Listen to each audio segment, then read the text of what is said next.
They said the mission was impossible. Not in theory, in outcome. No one came back. First the Varric Collective tried it, 50,000 soldiers. State-of-the-art bioarmor, neural hive.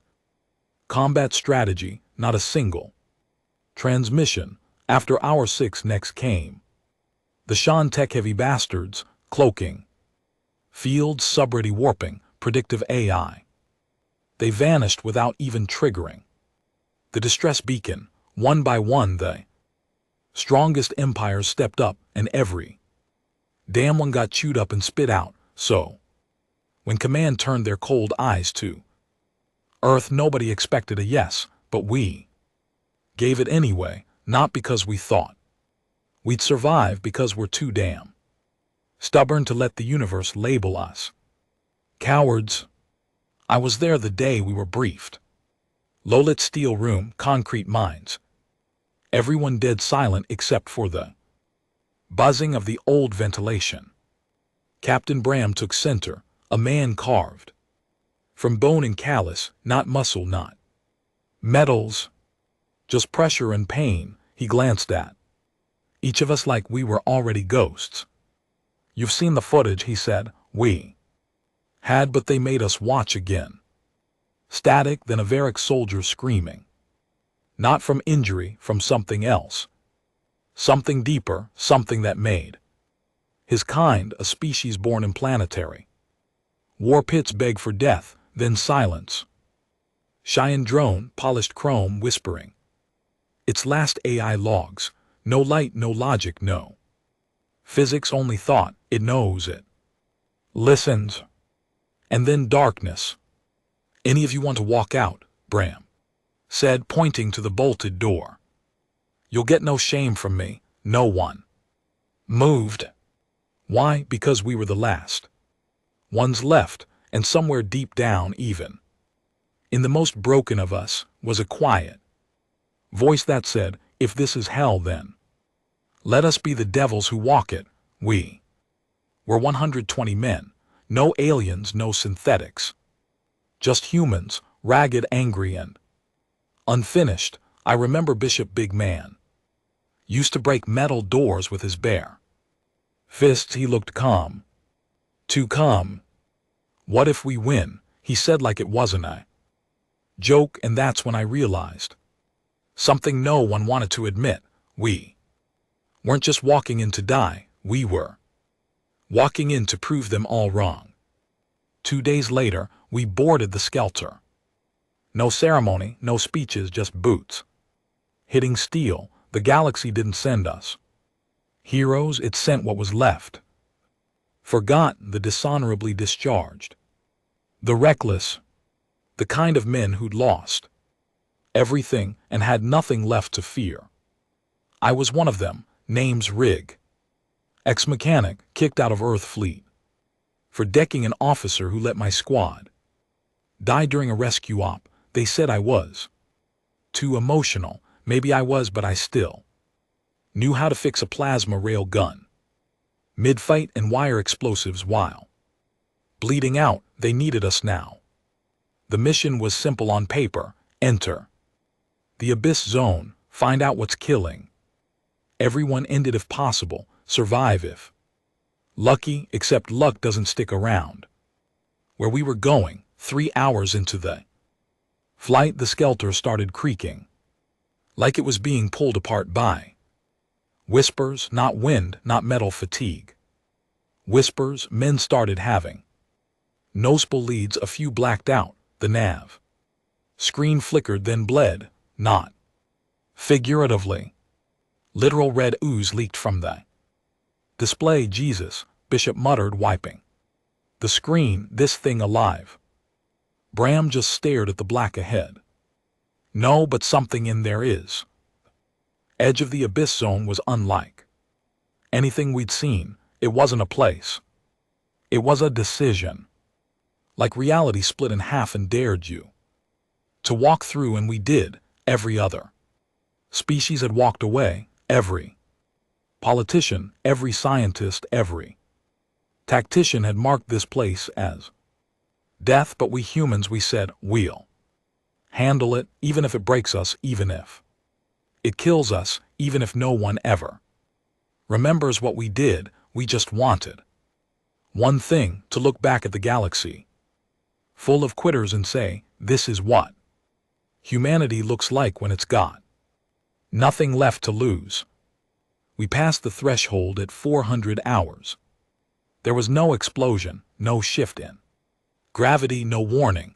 1 second we were in space, the next space wasn't there anymore. The stars vanished like they'd been snuffed out. No black, no color, just absence. Like the universe took a breath and forgot to exhale. I gripped the handrail beside me, felt the vibrations in the walls grow sick. Like the ship had caught a disease. The engines were still running, systems showed green, but the crew, we weren't fine. Not even close. Petro was the first to snap. He'd been quiet most of the flight, sitting cross-legged near the comms array, sketching his daughter's face on a torn scrap of uniform. He kept his sanity through memory, but memory doesn't hold. Up here he stood up mid-sketch and said, she's in the vents.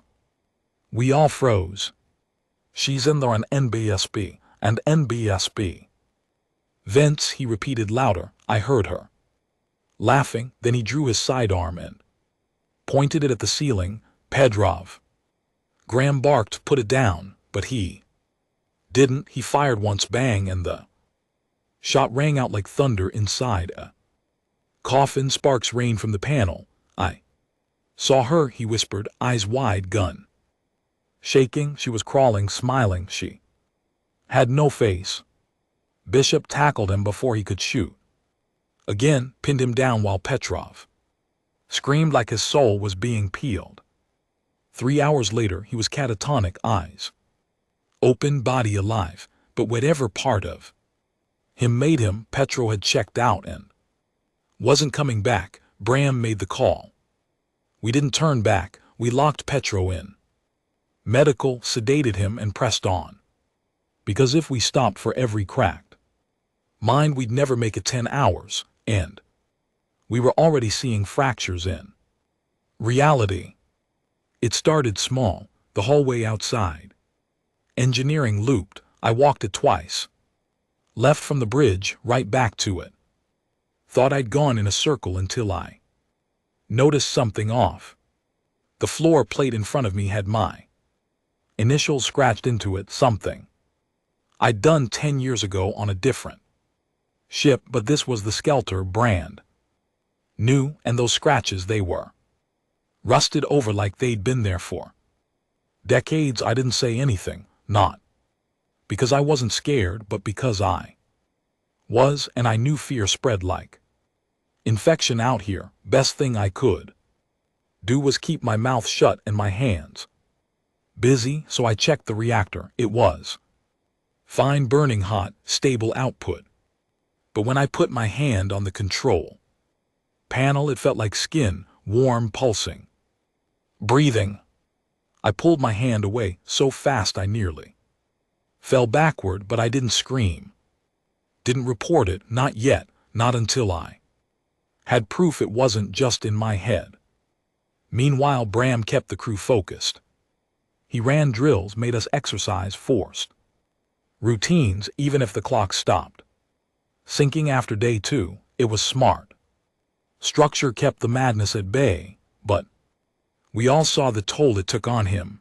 The way he'd paused during orders like his mind was buffering, the way he stared at walls too long, jaw clenched, pupils dilated. He was cracking too, slower than the rest of us, but the abyss didn't care about strength. It chipped away at reality until even the strongest couldn't tell what was real anymore. Take Maxwell, the comm. He claimed the Skelter was getting calls, said voices were pinging us through a non-existent frequency. He played one over the loudspeaker. Without warning, it's cold. Why is it so cold, Daddy? Where did my arms go? Silence after that. Half the crew stopped eating that day. We never figured out where that voice came from. Maxwell swore it was on an encrypted channel, one only the Varric used, but they were gone, wiped out, and besides, their language didn't sound human. This voice, it was human, child, female, fractured, and it called me Daddy. I didn't have a daughter at least not anymore. Day 5, or what we guess was day 5, we reached the edge of the rift. You know how black holes work, right? They bend light, warp gravity, crush everything into nothing. This wasn't that, this was worse. The rift floated in the void like a scar. Not swirling, not pulling, just there. Gashing space itself, raw, red, and humming with something deeper than sound. We stared at it from the observation deck. Bram, Bishop, me, and 3 others who hadn't broken yet. No one spoke for a long time. Then Bishop said, "That's not a place, that's a wound," and we all knew he was right. Bram turned to me. "Can we land near it?" I blinked. "Land? You want to go inside? We didn't come here to sightsee," he said flatly. "We're here to find out what's doing this." No one came back. Then we do what humans do best. We go where we're not supposed to. I stared at the rift again. It throbbed like a heartbeat, and I swear I heard my own name whispered back at me from the dark. We prepped the dropship at what we called midnight cycle, the only time the internal lights dimmed enough to feel like night. Half the crew refused to come. Others were no longer fit for duty. We had 9 men still mentally stable enough to function. That was it. We suited up in old gen impact armor. Nothing fancy, no AI, just reinforced steel, limited oxygen, and ballistic plating. We weren't dressing to survive. We were dressing to last longer before death. Before we boarded, Bram called us into the hangar. He looked like death, pale, jaw clenched, eyes bloodshot, but his voice still sharp. "No one will remember our names," he said. "There won't be medals. No one will build statues. If we're lucky, someone might read a report before classifying the whole damn mission as unsolved." He scanned each of us, but we didn't come here for fame. We came here because someone had to. They walked away. We didn't. That's what makes us human. We finished what cowards fear to begin. We all stood there silent, and then Bishop started clapping. Slow, heavy, one by one. The rest of us joined because it didn't matter that we were broken. We were the last line, and hell itself wasn't going to stop us from walking through that rift. We launched. An hour later, the rift didn't resist our approach. It opened like it was expecting us. A red glow bathed the dropship. My armor vibrated like it was about to shake apart, but nothing blew. No systems failed. We passed the threshold, and the universe flipped. Gravity reversed, then returned. Colors bled from the inside of my helmet. I saw my own face screaming at me from the glass, only it wasn't my face. The eyes were wrong. The mouth was sewn shut. I blinked and it was gone. The dropship landed softly, too softly. No friction, no resistance, like we hadn't landed on anything, just stopped moving. Outside the viewport, the ground wasn't solid. It shifted like liquid, but held weight. A paradox of substance. Above us there was no sky, just swirling thought. Yes, thought, like ideas taking visual form. "Everyone out," Bram ordered. We stepped into nothing. It felt like walking on memory. Every step pulled a vision from my head, my old ship, my brother's funeral, the woman I left behind. And something watched us, not from the dark, from inside us. We moved in Formation, weapons up. But deep down we knew guns wouldn't help here. This place didn't attack bodies, it attacked belief. 3 clicks in. Howrin collapsed, he was muttering something over and over. She's waiting. She's waiting, she said she forgives me. She said, then he smiled, stood up and walked straight into a pool of light.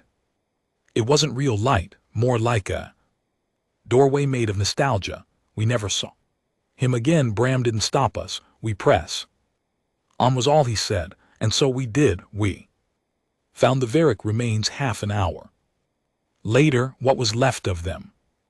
They weren't torn apart, they weren't burned, they were erased, armor still standing, guns still loaded, but the bodies gone, like they'd never existed. That's when we understood. The abyss didn't kill you. It unmade you, tore you out of history, pulled you from reality like yanking a thread from cloth. You didn't die, you ceased. We kept going. We found the Xeon AI core, buried beneath a monument of screaming stone, a sculpture shaped like regret. The AI was still functional, flickering, glitching. I hooked in manually, it said. One thing looped endlessly in a whispering tone. They walked away. You didn't. They walked away. You didn't. They walked away. I yanked the cable. Looked at Bram, he nodded. Let's make it count. And then we saw it at the heart of the rift, not a creature, not a machine, a will, a consciousness so vast and alien. It couldn't be perceived directly, but it saw us and it spoke, not with sound, but with meaning burned into bone. Why do you persist? We didn't speak aloud. We couldn't, but Bram answered in thought, in raw defiance. Because we're human and we don't walk away. We were standing inside something. That wasn't a room, wasn't a structure, wasn't even a space. It was like standing inside a question, and that question wanted an answer from us. It had spoken, not with a voice but with weight behind our eyes, pressing into the folds of memory, pulling the threads of who we were. Why do you persist? And Bram had answered, because we're human and we don't walk away. For a moment silence, but not the kind that comforts. This silence felt like the pause right before your own heartbeat turns against you, and then it started showing us things, not illusions, not hallucinations. These were truths, personal, intimate, buried. Our sins played back like theater with perfect detail. I saw my brother, 10 years old, lying on the floor of my childhood home, blood soaking through the carpet. My fault. I'd taken the gun out of the cabinet. I was showing off. I didn't check the chamber. Bishop dropped to his knees next to me, clutching his helmet. No, don't show me that. Don't you. An NBSP. Show me that. He was sobbing. I'd never seen Bishop cry. The rift was stripping us, not our gear, not our armor, our justifications, our lies, our shields. Every other species had cracked here, not because they weren't strong, but because no one's strong when the only enemy is yourself. And it knows everything. We pressed on, 1 foot at a time. It wasn't terrain, just shifting ideas, floating shards of memories from people long dead or never born. We moved through them like ants on glass, trying not to fall through into madness. Some failed. Turner tried to shoot himself. He was the quiet one, always reading, always observing. Said nothing for hours after we entered the zone, then stopped mid-step, raised his sidearm and fired toward his own skull. Bishop moved faster, grabbed his wrist, forced the barrel upward. The shot hit the ceiling, or what passed for it. I needed to stop, Turner said, shaking, eyes wide. It's inside me. It knows me. I can feel it digging. We couldn't sedate him. Nothing chemical worked. Here.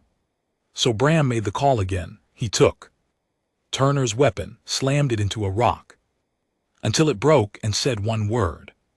Move. Turner followed, but not as a man anymore. He was empty now, like a skin that had lost its purpose. We found something after 9 hours of walking, or what felt like 9. Time was unreliable. Here it looked like a building, but it breathed. Veins pulsed along its walls. Doors opened like mouths. Windows blinked. A structure built by thought, designed by trauma. Inside, the walls whispered names, accusations, laughter, the kind of laughter that makes your spine twist and your courage rot. The deeper we went, the warmer it got, not physically, emotionally. Memories burned hotter here. We came to a chamber that looked like a command center, but instead of consoles, there were mirrors, dozens of them, each one reflecting a version of us, but wrong. In one, I was wearing an officer's uniform, the one I would have had if I hadn't punched that cowardly commander back on Earth. In another, I was dead, hanging from the ceiling by my belt, my brother's photo still clutched in my hand. I couldn't look away. None of us could. Bram walked straight to the largest mirror. His reflection wasn't a man. It was a monster, all teeth, bone, and rage. He didn't flinch. He looked it dead in the eye and said, "You're not me." The mirror cracked and the room went insane. The walls screamed, not sounds, actual screams, human, familiar, the kind of screams you remember in your sleep, the kind that belonged to people you couldn't save. The floor began to pulse. Our boots stuck like we were walking on tar made of regret. Then Turner started laughing, not chuckling, not nervous. Laughter, full-blown, unhinged cackling. He pointed at one of the mirrors. "She's beautiful, isn't she? My daughter. You remember her, right, Rig?" I froze. I didn't know Turner had a daughter. He turned toward me, face glowing. "She's here. She forgives me. She says I did the right thing. I saved her." "No," I said quietly. "She's dead, isn't she?" His smile faltered, twitched. "No, she's fine. She's in the next room." He ran straight through a mirror. The glass didn't shatter. It swallowed him, and he was gone. "Don't follow him," Bram growled. That wasn't Turner anymore. We all stood silent because we knew he was right. The rift had gotten him, and it was winning. Bishop wiped sweat from his forehead. "How much longer are we doing this, Bram? We've lost half the team. Every step we take, it rips more out of us." Bram didn't blink. "Until we finish it." "Finish what?" Bishop barked. "This thing doesn't die. It doesn't bleed. It doesn't fight. It just breaks you." Bram turned to face him. "Then let it try." For a second, I thought Bishop would hit him, but he didn't. He just shook his head and kept walking. We followed because even when we disagreed with Bram, we knew he was the only thing holding us together. Eventually we found the core, or at least that's what we called it. It floated in the center of an infinite room, a sphere made of collapsing thoughts and screaming energy. It wasn't solid, it wasn't light, it was everything and nothing at once. We couldn't look directly at it, not without bleeding from our eyes. Bram knelt down, pulled out a data pad, and started analyzing the field. I glanced at Bishop. He looked hollow, eyes dark, jaw tight, and then he moved, pulled his weapon, pointed it at Bram. "No more," he said. The room went still. Bram didn't flinch. "You going to shoot me, Bishop?" "I might," he said. "I think you're already gone. I think this thing got to you, and you're leading us into its core so it can consume us all. I'm the only reason any of you are still standing, Bram said. Rising to his feet, you want to walk away now after everything we lost. There's nothing to win here, Bishop shouted. We came to finish the mission. Fine, but the mission is suicide, Bram. And you know it. They stared at each other. Then Bishop turned to me. What about you, Rig? You still think this is about survival? You think we're going to stop this thing with bullets or code? I didn't answer because deep down I didn't know anymore. That's when the core spoke again. Only this time it wasn't a question, it was a command. Choose. And we understood what it meant. This wasn't a battle we could win through violence. It was asking us to decide. Not as soldiers, not as species, but as humans.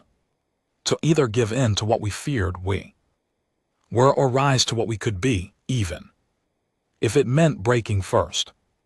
Bram looked at me. We're close, I can feel it. One last push and we end it. Bishop looked too, or we burn out and die for nothing, and the core pulsed again. Choose. I stepped forward past Bram, past Bishop toward the core, and I thought about Earth, about the billions of lives back home who would never even know this place existed, about the politicians who'd call us failures if we didn't bring back something clean and presentable, about the cowards who had walked away, who'd watched others die and shrugged. And then I thought about the fact that none of that mattered anymore, because here inside the rift, inside this wound, in reality there was no flag, no species, no ranks, just will, just the refusal to break. I reached into my pack, pulled out the quantum destabilizer, the last resort, a weapon designed not to destroy, but to unanchor reality itself. Bram stepped beside me. You sure? No, I said. But we came here to handle it right. He nodded once and then Bishop stepped beside us, sighing. God help us all. As I armed the device, the core started screaming, not with sound but with emotion. It showed me everything I hated about myself, my failures, my guilt, the lives I ruined, the truth I ran from. And for a moment, I wanted to drop the device. I wanted to walk away, but I remembered Petro, Turner, Maxwell, all the others who'd been consumed by this place, and I thought, if this thing wins, it doesn't just destroy us, it rewrites us, erases us, turns humanity into nothing but a forgotten whisper in the void. I hit the trigger and everything exploded, not with fire but with meaning. The rift convulsed, the core shattered into thought fragments. The room collapsed into unbeing. Reality buckled around us. Like a dying star, I was falling. Rising, burning, freezing. I was alive. I was dead. I was everything in between. And then, silence, true silence. I opened my eyes. I was lying in a field, green grass, real sky, wind, sun, earth, or a memory of it. Bishop was beside me, staring at the clouds. You did it, he muttered. Bram stood a few feet away, looking older, sadder, but smiling. Did we win? I asked. He shrugged. We didn't walk away, that's enough. We didn't wake up in our bunks. There was no medical tent, no recovery ship, no brass waiting with medals and an NBSP, applause, just the field, green, quiet, so impossibly normal it felt wrong. The sun was shining, the air was warm, the sky was blue, too blue. Bishop sat with his back against a tree, arms folded over his knees, staring at Nothing, his armor was gone, just the standard fatigues. I looked at my hands, still shaking. Dirt under the nails, calloused palms. They looked like mine, but something beneath the skin felt off. Like I'd left part of myself behind in the rift. Bram was the last to speak. This isn't Earth. His voice didn't waver, but his eyes weren't focused on the horizon. They were turned inward, staring at something only he could see. I opened my mouth to speak, but the words didn't come because he was right. This wasn't Earth. This was a replica, a reconstruction, a lie so perfected. Begged to be real. We tested it. Bishop punched a tree. His knuckles bled, bark shattered, real pain, real mess. He dug into the soil. Worms, roots, moisture. We caught a bird, dissected it, organs, bone, feathers, all right. But too right, no imperfections, no mutations, no random scars from survival. Every leaf was flawless, every cloud shaped like it was made by someone who'd only seen clouds in a photograph. We were inside a memory or a prison. Either way, we weren't home. We tried to leave, walked east for 6 hours. Trees never changed. The light never shifted. The birds sang the same tune every 37 seconds. Bram was pacing near a stream when he stopped mid-step. I've seen this rock before. He knelt, brushed dirt from a large stone near the water's edge. They're carved faintly into the side was a name, his name. Bram, he muttered, I carved this in 2113. He looked back at us, voice low. This place is stitched together from our past. Bishop kicked the stone so hard it cracked. We destroyed that thing, he growled. We blew its core to hell. We watched it die. Did we? Bram whispered. That night, or what passed for night, we tried to sleep. I dreamed, not like before, not fragmented, fading memories. This was vivid, purposeful. I was standing in my childhood home, my brother alive, 10 years old, holding a toy ship we built together. He smiled at me. You don't have to feel bad anymore. It wasn't your fault. I froze. No, I said, you never said that. You never forgave me. He stepped closer. I'm saying it now. Stay here, be happy. Let it go. And for 1 second, I almost believed him. I wanted to, but then I looked down at the toy ship, and it was rotting in his hands. I woke up gasping. So did Bishop. He dreamed of his wife, the one he left on Earth, the one who never answered his letters. She said she missed me, he muttered. Said we could fix everything, start over. But I asked. She was wearing the same dress from her funeral. Bram never slept. He sat by the stream, staring into it like it held secrets. This is what it wants, he said when we approached. It didn't kill us. It offered us peace, a cage dressed like comfort. Why? I asked. Why show us mercy? It's not mercy, it's strategy, Bram replied. It's learned adapting. We didn't break. So now it's offering relief, ease, fake absolution. He stood, eyes dark. We finished the mission. Even if this place feels real, even if it bleeds, we split up too. Search. We needed flaws, glitches, evidence the world wasn't real. Bishop found it, a patch of grass looping motion like it reset every 5 seconds. He marked the edge with a knife, watched it vanish, then reappear, a glitch proof. We followed the loop, pushed against it. Bishop hit the edge first and vanished. I screamed his name, reached out, and then he was back, gasping, pale eyes wide. There's something behind it, he whispered, like a room, like a lab. He'd clipped through. Bram didn't hesitate. We go in. We tied ropes around our waist just in case, then walked into the glitch. The world folded, reality turned to glass, and we shattered. Through it, the lab was sterile, cold. Long corridor with flickering lights.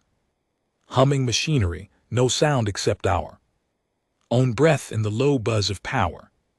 No signs of life, no windows, just doors. One opened automatically. Inside was a console and a projection, a figure. Human or almost, his features were blurred like he couldn't decide who he wanted to be. Congratulations, he said in a smooth, lifeless tone. You're the first. We froze. The first.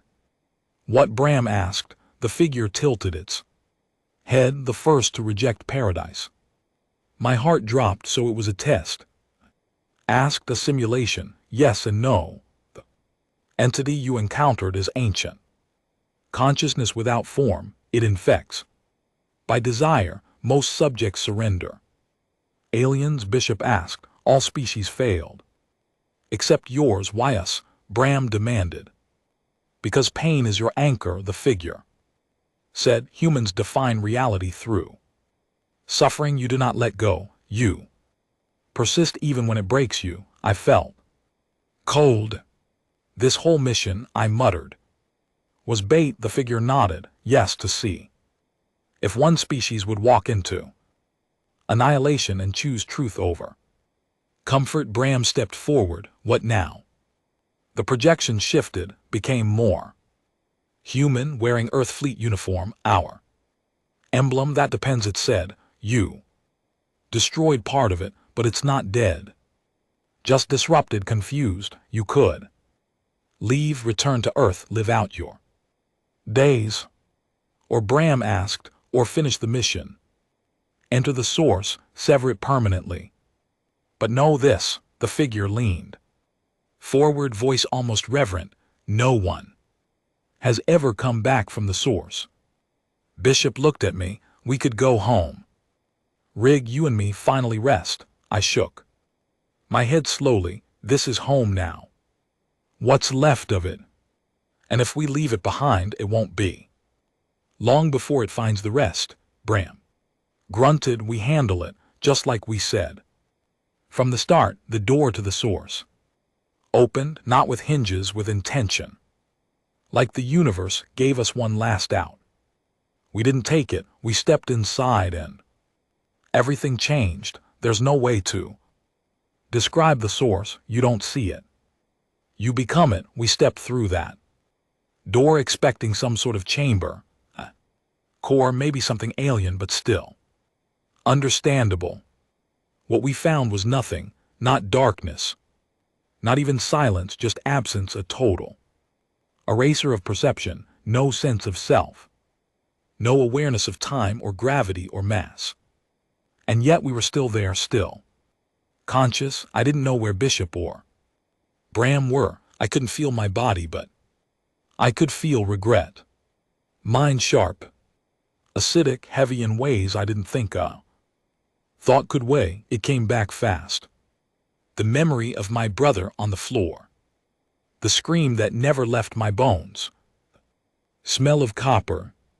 The cold gun in my hand. You never paid for what you did. The words didn't come from outside. They came from within, like I'd buried them so deep they'd rooted into my soul. You walked away. You moved on. And now you think you deserve peace. I tried to scream, but in here thoughts were screams, and they echoed into everything.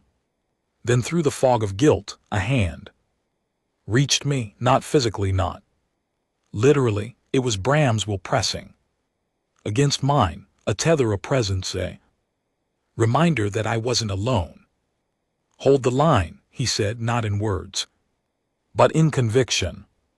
I focused, pulled hard against the weight inside me, and just like that, reality folded back into shapes formed, gravity returned. My body snapped back into awareness. Pain, the cold, the hunger, all of it. I collapsed to my knees on a floor that didn't exist. breathing hard in a place. Without air, Bram stood nearby, fists clenched, jaw tight. Bishop was still. Missing, we waited. Or what felt like waiting, in the source. Time wasn't linear, it bled. Sideways, past, future, present, all of it trying to happen at once. I saw flashes of my own life, choices I didn't make, versions of me that died at birth, versions that lived as criminals, versions that were happy, and I hated them all because they didn't carry the weight I did. They were free and I wasn't. Bram saw it too. His eyes were sunken now, haunted, like he'd just watched every war he ever fought, but through the eyes of the people he failed to save. He turned toward me. Whatever this place is, it's not alive like we understand. It's memory, regret, possibility, it's sentience without form. I nodded slowly, and it's still learning. He frowned. Yeah, and if we don't finish the job, it'll spread again, start over, another rift, another species, another trap. We both fell silent, and then we heard him, Bishop's voice, but not right. He appeared from the haze, helmet cracked, blood down his face, but his eyes. Something was wrong. He was smiling, not like Bishop, like something else wearing his skin.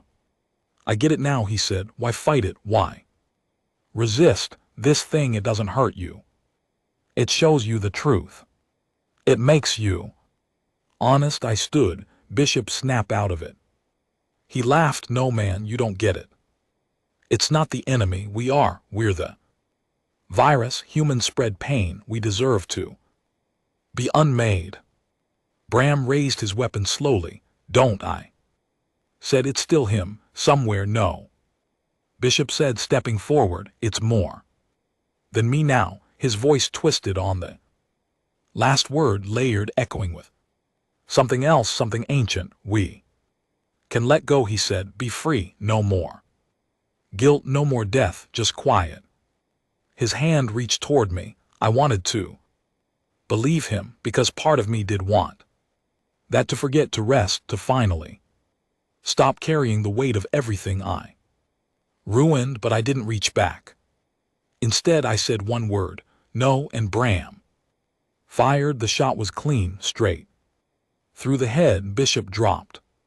The smile lingered for a moment after he hit the ground, like whatever had taken hold of him hadn't expected to die, and then it was gone, just a body now, just Bishop. We buried him, if you could call it that. We placed his body in a fold of reality that looked like a lake, let it sink beneath the surface, said nothing.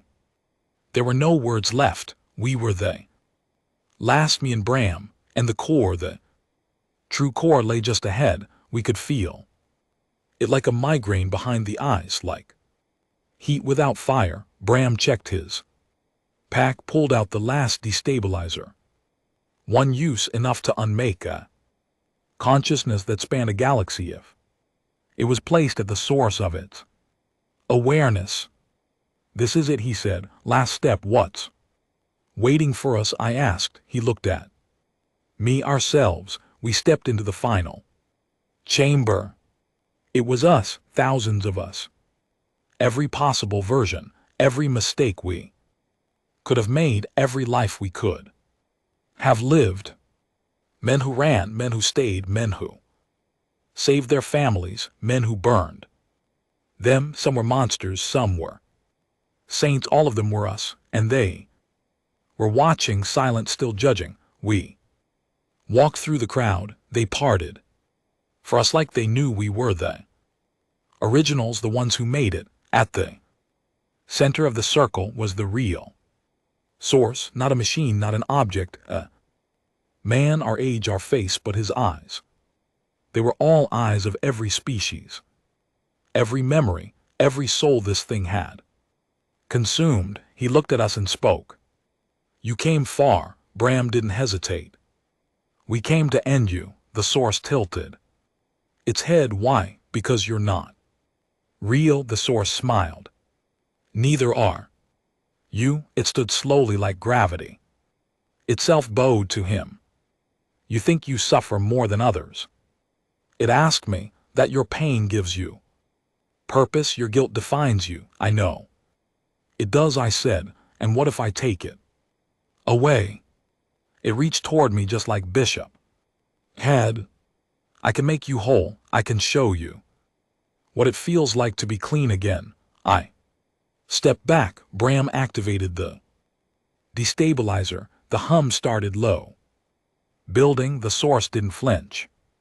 Your kind is beautiful, it said, but broken, so terribly broken, you cling to pain like it's God. Bram's hand trembled. You made us this way, he growled. No, the source whispered. You made yourselves, I just showed you, and then the timer hit 0. The world split. But this time not into dreams, into truth. The source screamed a sound that tore ideas in half. The copies of us disintegrated. The chamber shook. It wasn't fire, it wasn't light, it was resolution, pure and final. Bram was on his knees, blood from his nose, eyes dim. Get out, Rick, he muttered. No, you have to. You're the only one who can carry it, the memory, the truth. You said we finish it together. We did, and then the chamber collapsed. I woke up on a ship, Earth symbols, fleet insignia, medbay. I was alone, mission logs corrupted, crew manifests empty, no record of Bishop, no record of Bram, no record of the skelter, but I was alive, and I remembered. They debriefed me for weeks. Doctors, scientists, commanders, no one believed what I said. They smiled, patted my shoulder, told me I'd experienced neural trauma, that I was misremembering, that I'd invented people to cope with a solo mission gone wrong. But I remember Bram's face, Bishop's laugh, Petro's tears, Turner's smile. I remember all of them because they were the only real thing in that whole damn galaxy. They offered me discharge, said I could go home, but I said no because the rift is gone, but something else is coming, and when the next one opens, I'll handle it. It had been 3 months since I came back. That's what the record said. 3 months on Earth. Reintegrated. Cleared for civilian life. Assigned a modest apartment outside Mars orbit in one of the newer domed colonies. But I didn't feel like I'd returned. Not really. I still caught myself waking up in combat stance. I still reached for sidearm that wasn't there, and I still heard Bram's voice in my sleep. Hold the line. I wasn't sleeping much anyway, because every time I closed my eyes I saw it, the rift, Bishop's cracked helmet, Turner laughing at nothing, Petrov's daughter whispering from the vents, and I knew the truth. But Earth didn't want truth, they wanted normal. The first time they called me in for an interview, I thought it was a debrief. Turns out it was an interrogation. Clinical room, 2 men in sterile suits. 1 woman with a soft voice and dead eyes. They didn't ask what I saw, they asked why I made it up. Delusions are common post-isolation, the woman said, recording everything, especially in individuals with prior trauma. They had a file on me, a big one. They dug through my past like it explained the future, your brother's death, your dishonorable discharge, your psychological markers of instability. They didn't want a survivor, they wanted a scapegoat. Do you understand what you're implying? One of the men asked. You're accusing High Command of sending you into a suicide mission with full knowledge of the threat. I'm not accusing anyone, I said. I'm telling you what happened. No logs support your Version because the entity erased them. He leaned forward, an entity erased. Military black box logs from a fleet. Certified ship, yes, he looked to the. Others smirked. Do you hear voices, Mr. Rigg? Only yours. I replied they didn't like that. After that they assigned me a counselor. Her name was Dr. Lin. Soft-spoken, thoughtful, too patient to be real. She asked the right questions, but not the ones that mattered. How are you sleeping? Do you feel safe? Do you ever feel detached from your surroundings? I played along, gave the answers they wanted because I knew what this was. They weren't treating me, they were watching me. I tried to live normal, got a part-time job running diagnostics on cargo shuttles. A few crewmates recognized my name, but no one asked questions, not out loud. Behind my back I heard the whispers. Rigg, that's the guy who lost his mind in the rift, right? They say he killed his whole crew. He spent months alone and thinks he fought a ghost. I didn't correct them. What would be the point? Truth didn't survive gravity wells and bureaucrats.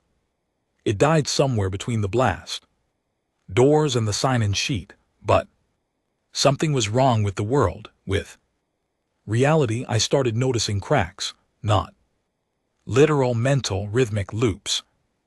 Child would chase a ball down the street, trip, cry, then 5 minutes later, the same child, same ball, same trip. The trees outside my dome window swayed in perfect sync every 12 seconds, and I saw her, a woman in red, standing on the corner near the shuttle station, never moved, never blinked. Just watched me every single day like a memory that didn't belong here. One night I followed her, waited until she showed up, dressed the same, red coat, pale hands, eyes too wide. I trailed her across sectors, through maintenance tunnel, past service checkpoints. Then she stopped, turned, and she spoke in Bram's voice. You shouldn't be here, Rigg. I froze. You're dead, I said. She tilted her head. So are you. I blinked and she was gone. No footprints, no trace, just the echo of something not quite human in the back of my skull. I filed a report with Fleet Command. They locked my account and flagged me for psychiatric observation. Dr. Lin doubled my therapy sessions, gave me new pills. I flushed them all down the drain. Then the dreams returned. Not dreams, warnings. I was back in the source, only now the copies of myself weren't standing still. They were marching, building, spreading. I watched Earth cities overrun by something shapeless, people smiling as they were consumed, like they wanted to forget, like they welcomed the end. This is how it starts, Bram said in the dream, not with fire, with mercy. The next day I packed my gear and left. Off the grid, under the radar. I knew Fleet would track me eventually. They always did, but I needed time to find proof to confirm what I already feared. The source wasn't dead, it had followed me back. I traced power anomalies, civilian sectors, every time the same pattern. 1. Perfectly normal behavior. 2. Slight looping glitches. 3. Rapid spread of emotional peace reported among population. Sudden disappearance of people who asked questions. They called it the Unity Syndrome. Doctors said it was psychosomatic overstimulation in digital colonies. Prescribed more silence, more pills, but I saw it for what it was, the beginning. Then I found the girl, 7 years old, alone in a shuttle hangar, eyes wide, lips trembling. They said I could see. Mommy again, she whispered. I knelt down. Who said that? The nice man in my dream. He said everyone can come back if I just go to sleep. Did you go to sleep? She shook her head. I ran, but there, still in my head, I touched her shoulder. She was ice cold. She looked at me and said, "You left it open, didn't you?" I froze. That wasn't her voice. That was the rift speaking. Through her, it wasn't just spreading. It was inviting. I took her to a safe house in the old earth tunnels beneath the Martian soil, places built before the modern surveillance grid, and then I made the call to the one person I swore I'd never speak to again, Fleet Commander Dross. His face filled the screen. After 6 rings. "Rig, sir, you're not supposed to contact me." I didn't destroy the rift. I slowed it. He didn't blink. "I need a ship. I need clearance. I need a nuke. You think I'm going to authorize another suicide run based on the dreams of a disgraced engineer?" "No," I said, "you're going to authorize it. Because I'm the only one who came back. And if I'm right, we've got days." He didn't say anything for a while. Then he leaned forward. "Coordinates." I gave them, and for the first time since I came home, someone believed me. Sort of. They called it Operation Black Sun. I called it Cleanup. A 3-man crew, no backup, deep space stealth. Vessel 1 objective: re-enter the memory field, seal the breach permanently.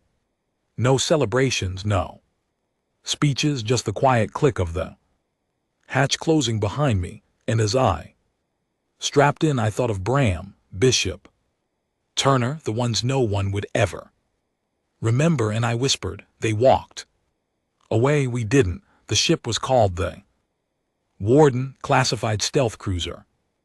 Black as a coffin, no insignia, no transponder, built for one purpose: insertion, ignition, deletion. 3 of us, me, Lieutenant Venn, demolition expert. No nonsense, no past she'd talk about. And Merrick, a fleet deep ops handler with eyes that didn't blink enough and a neck tattoo that said, "See you." In silence, we didn't speak much on the flight. No one had to say it. This was a one-way mission.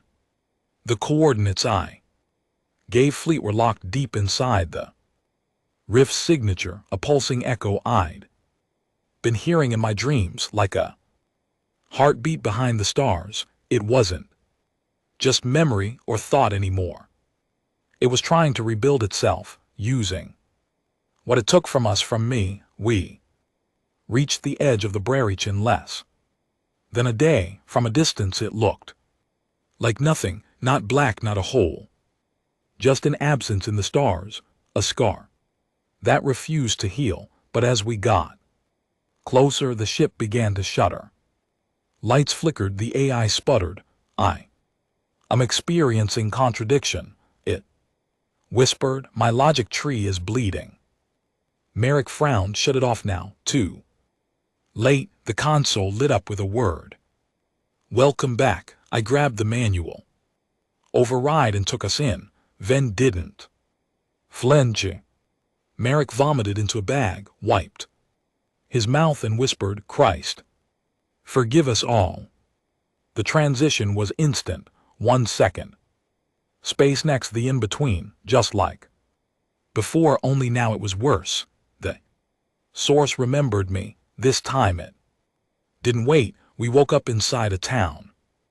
Normal at first glance, brick buildings, sidewalks, trees, sky too blue, air too still, but I knew it. I remembered it, my childhood town, the one my brother died in, exactly as it was the day I killed him. Same broken bike in the driveway, same blood on the steps. Friend stepped beside me, gun drawn. "Where the hell are we?" I didn't answer because the front door opened and he stepped out, my brother alive, smiling. "Hey big bro," he said. I turned away. "It's not him." Merrick looked at the house. "We all seeing the same thing?" "No," I muttered. This place shows you what you'll surrender. 4. Ven blinked, then her face went cold. And I knew she saw someone too. She turned, aimed her rifle at the house, and blew my brother's face off. Blood sprayed across the porch, but the body didn't fall, it just stood there, smiling. You can't kill peace, it said in 3 voices at once. We ran not out of fear. Out of necessity, you don't fight. Illusions with bullets, you starve them. And that meant cutting off the power. Source, the source, we followed the signal deeper into the construct. Through cities made of nostalgia. Through hospitals where our parents were dying, through weddings that never happened, through graves we never dug. It used everything we'd ever loved to slow us down. Then Merrick stopped dead still. In front of him, a room filled with children, all of them calling him Dad. They had his eyes, his hair, his voice. He fell to his knees, shaking. They told me I'd never see them again, he whispered. Said the implants made me sterile. I stepped forward. They're not real. They feel real. I looked into his eyes. We're dying if we stay.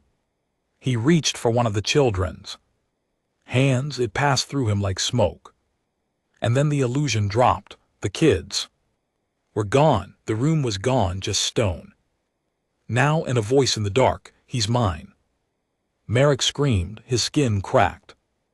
Blood from his nose, his ears, his eyes rolled back, and then he collapsed. Dead, gone, erased. Friend didn't say a word. She just kept moving. 2 left now. We found the core after what felt like another year inside that place, but it wasn't like before. No mirrors, no copies, just a throne, and on it me, a perfect version, clean uniform, clean soul, no guilt, no loss, no weight behind the eyes. He smiled at me. You did well. Now let me finish it. Ven raised her weapon. This some kind of clone? It's worse, I said. It's who I wanna be. He stood. I am you without the burden. I am you. If you let go, you earn peace. Just hand it over. You don't have to carry them anymore. I looked down at my hands, calloused, dirty, bloodstained, then up at him. His were perfect, pale, soft. No, I said. He frowned. You will eventually. Ven moved to detonate the bomb, and he moved faster. In a blink he was inside her head. She dropped the trigger, eyes wide. Do you remember her, Ven? The clean rig whispered. The daughter they took from you. I can bring her back. Ven's hands trembled. Don't listen, I snapped. That thing doesn't give. It copies, but she was already gone. She stepped toward him. He held out his hand, and she touched it. She smiled, and then exploded. She'd kept the bomb armed, wired to her suit. She never intended to make it out. The blast tore the chamber apart, but not enough. He was still standing, burned, hurt, but standing. He looked at me, blood leaking from his eyes. You'd rather die than rest. Damn right. I rushed him, tackled him into the core of the source, and for the first time I saw everything. I saw Bram alone, at peace. I saw Bishop laughing with his wife. I saw Turner building a home in a place without pain. All lies, all traps, all perfect, and I let it wash over me, but I didn't let it in. I held on to one thing, one truth. We're not meant to be happy all the time. We're meant to endure, to rise again, to crawl through the filth and keep going. Because we're human, and we don't walk away. I hit the manual detonation on my own neural pack. Final fallback. Brain disruption. Nuke kills anything connected to my mind, including the source, and I looked at myself one last Time the perfect version.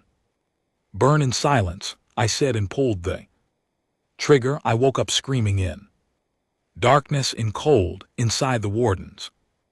Medbay, everything fried, systems down. But air still running, no other crew. Just me again. I pulled myself up. Looked out the viewport. The rift was gone.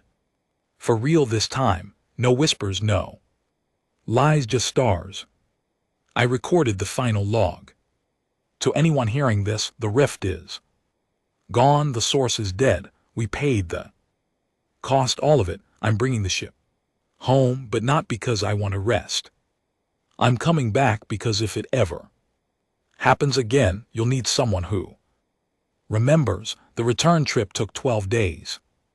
12 days of silence, no music, no voices, no AI, just the dull thrum of failing systems and the hum of a man held together by pain. I didn't sleep. I didn't eat much either. There wasn't a point. I wasn't sure I even was me anymore. The source was dead. I had made sure of that, but what left behind in my head, in my marrow, in the spaces between my thoughts, that was still echoing. Every time I blinked, I saw them. Bram, sitting on the edge of the bunk cleaning his sidearm. Bishop laughing as he tossed me a pack of smokes. Turner whispering prayers to people long gone. I didn't talk to them. They weren't real, but they'd earned the right to haunt me. Earth control didn't respond until I was inside lunar orbit. Red flags. I expected that. My ship had no authorization code. I'd left on a black mission with a ghost crew. Now I was flying solo in a vessel that should have been vapor. They scrambled interceptors. Within minutes, I opened the channel. This is Rig, I said. Mission Black Sun. I'm alive. A pause. Then you weren't supposed to come back.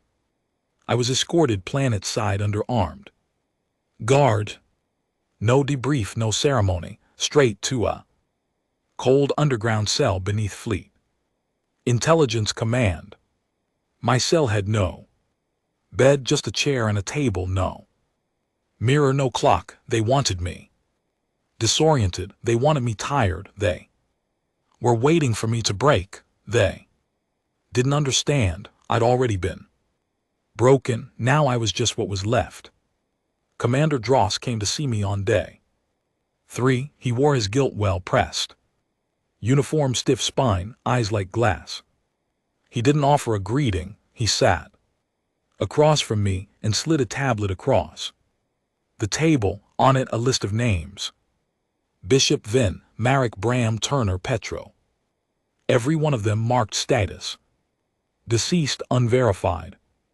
Do you know why they're listed that way? He asked. I didn't answer because if we verified what happened out there, we'd have to tell the world the truth. That something beyond comprehension existed. That it entered our reality. That we failed to stop it until we sent in a man with nothing left to lose. He leaned in. So let me ask you plainly. Rig, what do you want? I stared at him for a long time. Then I said, a monument. They laughed when they first heard it. You want a statue? No, I said, a grave. A month later, they gave me a shuttle and permission to travel to a restricted zone off the coast of Australia, empty oceanfront, untouched. Not on the civilian maps. High Command used it for classified drone launches and denial of evidence ops. I used it to bury ghosts. 7 graves, no bodies. Just names etched in old stone. Petro, Turner, Marek, Vin, Bishop, Bram, and the last stone. It read, Rig left himself in the rift. The monument was quiet. No tourists, no medals, no cameras. That was the point.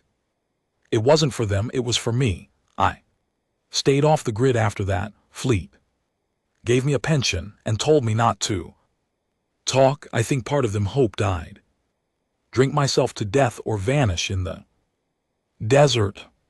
But I didn't. I kept moving because I knew something they didn't. The source is dead. But the idea of it, what it offered, that survives.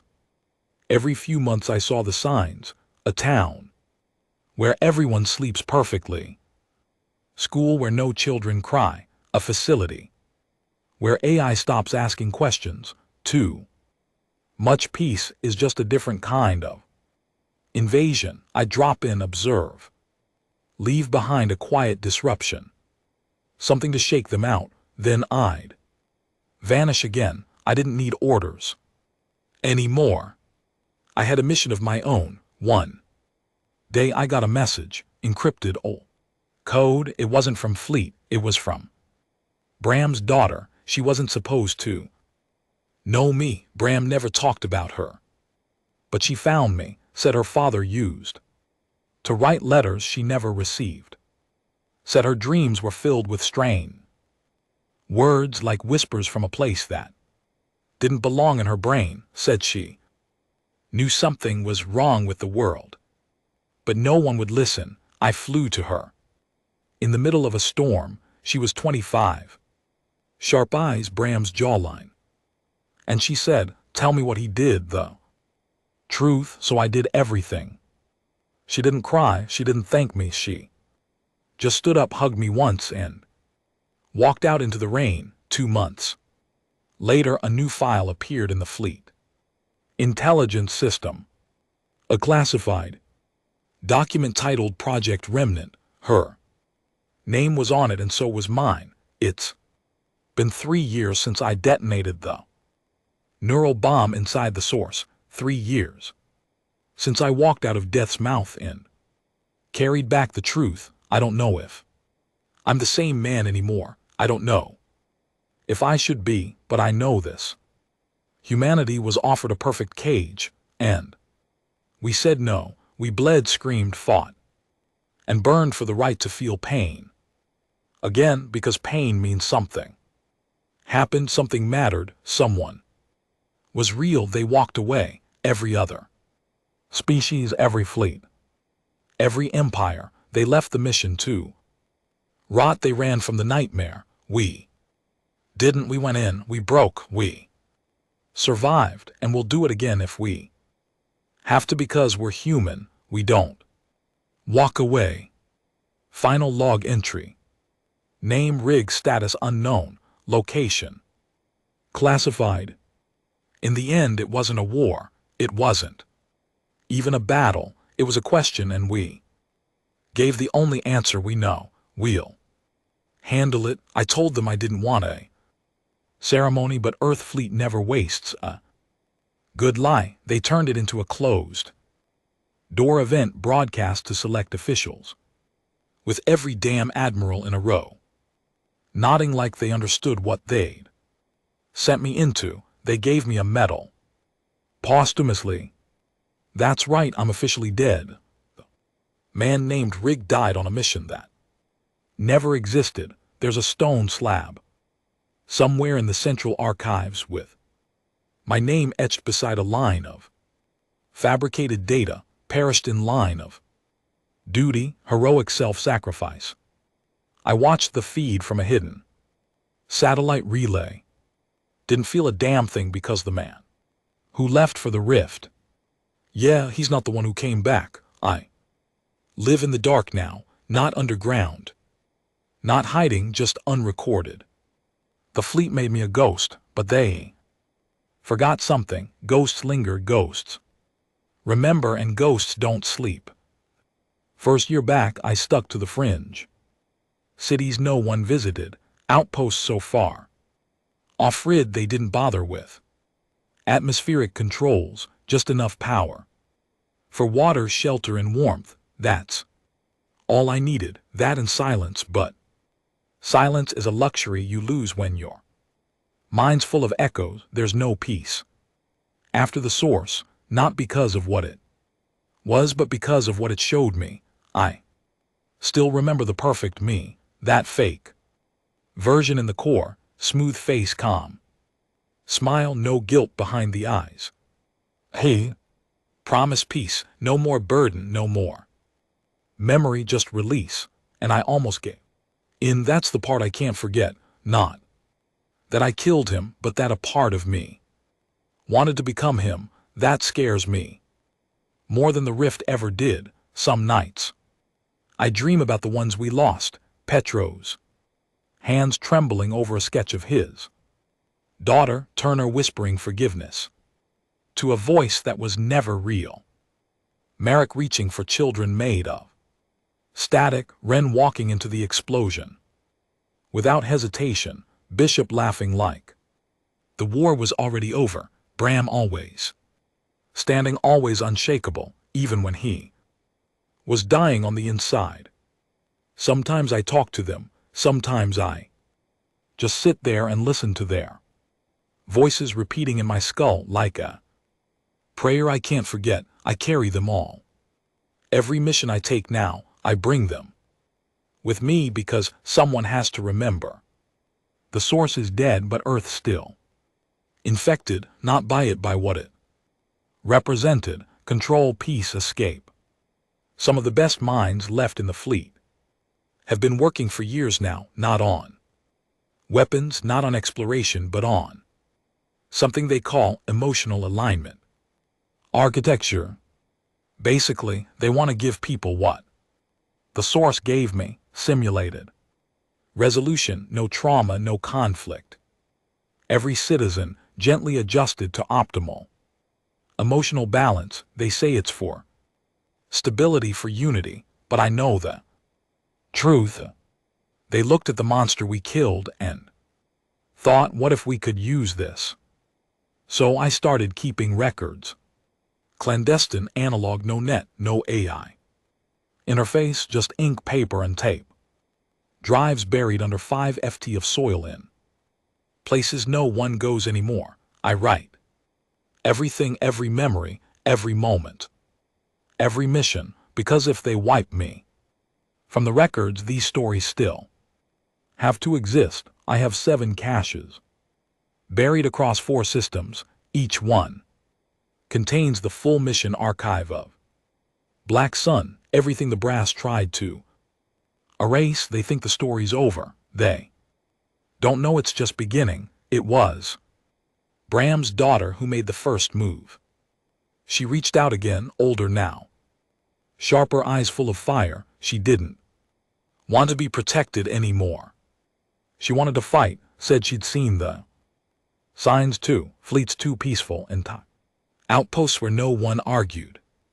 Kids programmed to smile before they even understood what sadness was. That's not peace, that's programming, that's the source dressed in human clothes. We built something together, not an army. Resistance of memory, former soldiers, medics, outcasts, even a few ex-scientists who'd worked on early source containment tech before it was shut down. We don't wear uniforms, we wear truth. Each of us carries a token from the past. Mine's a worn metal dog tag with Bishop's blood still stained across the edge. We're not trying to destroy the new system. We're trying to remind people they're still allowed to hurt, because pain means you're still alive, and grief, that means someone mattered. Take that away and you're not human anymore. You're just comfortably erased. Sometimes I wonder if we're too late. I walk through cities where no one raises their voice. Children apologize before they even break something. Spouses separate without tears. Funerals are quiet, clean, sanitized, no screaming, no collapsing, just a soft goodbye. Everyone wants to forget, and we're the only ones trying to remember. I found a scientist once deep in a Mars vault named Scrubbed, former fleet research. He'd been working on something called echosynthesis, a system designed to record a person's worst memory and replay it just slightly. Better each loop it improves. Over time, your trauma fades replaced with something palatable you didn't get. Abandoned, you got rescued, you didn't. Kill your brother, the gun jammed, you didn't watch your crew die, they made it. You go on. Smiling, obedient. Broken but perfect, he asked me what I saw in the source. I told him a choice, a doorway with two paths, one into blissful emptiness, the other through agony and truth. I chose the pain. He looked at me like I was diseased. Fleet Command still lists me as dead, but that hasn't stopped them from putting a bounty on my head, officially. High-V value defector, subject of mental deprogramming failure, violent, unstable.